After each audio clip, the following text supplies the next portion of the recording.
Hello, I'm sharing with you my top tips for using Frensheen. I've got the sexy silver one here that has to be mixed with the finishing coat in order to give a lustre to a wood or metal or whatever it is that you wish to use it on.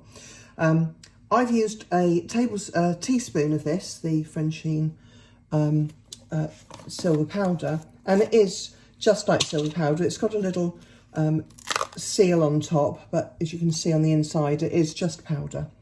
I've used a teaspoon of that and just a tiny bit of finishing coat. I say a tiny bit, it was probably, well, when I actually mixed it in this Thai green curry jar, it was probably up to about here.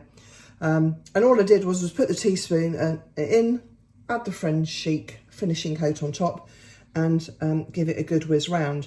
One of the really lovely things about the finishing coat is that you'll see, because I've spun it around, there's lots of residue up at the sides of this jar, but very, very quickly it all goes down to the bottom. You're not left with anything at the top of the jar, and it stays nice and fresh as long as it's sealed.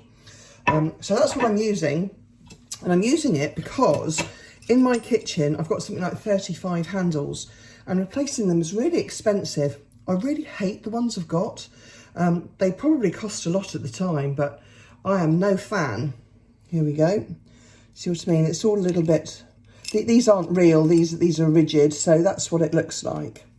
But they're looking all a bit tragic, if I'm honest. Very sort of dark charcoaly metal.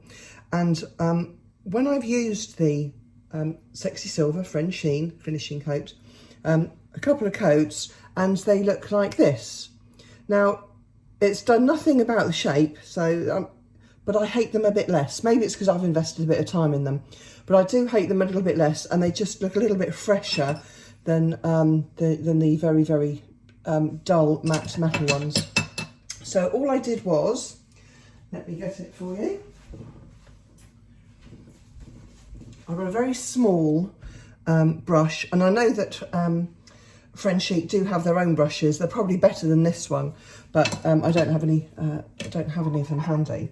And I bought in from the garage an old shelf, showing here, an old IKEA shelf, and I've drilled some holes into the shelf because this is going to be sort of my painting table, really. And because these are, you know, a bit wobbly and what have you, I wanted to have them sort of contained so that they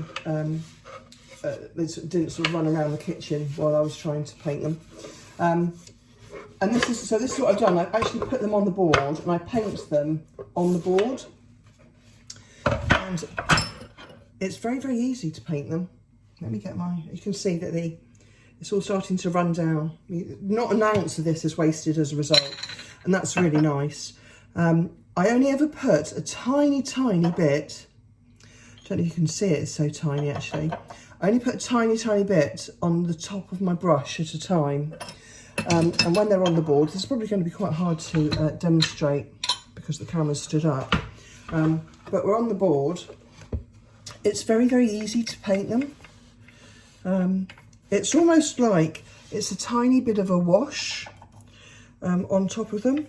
Now, I'm, admittedly quite a sloppy painter, so some of this will end up around the sides of the handle and on the board. But I'd rather do that than actually miss a bit. But here's some I did earlier, because it's almost like a slightly milky wash. Very, very easy to go on, and because it's on the board and it's sort of held in place, or it would be if it was lying horizontal than me holding up for the camera, I can see which parts of it would be visible if it was on a cabinet, and therefore not miss a bit, because that would be quite annoying if you actually put it on a cabinet and realise that there was a bit missing. Now I tend to do 2 coats. I do a coat, make sure I haven't missed any bit, and if I have missed a bit, then I go back and give it particular attention. But I do 2 coats. It dries really quickly, so within within a couple of hours, you've taken them off, done them a couple of times, and put them back on. The slight danger with that is if there is any slight tackiness to them, then it might mark your cupboards.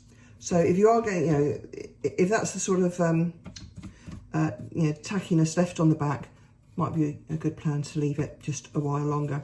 So that's it. I've literally just sort of dabbed at it, and as you can see, hopefully, that's, you know, one down.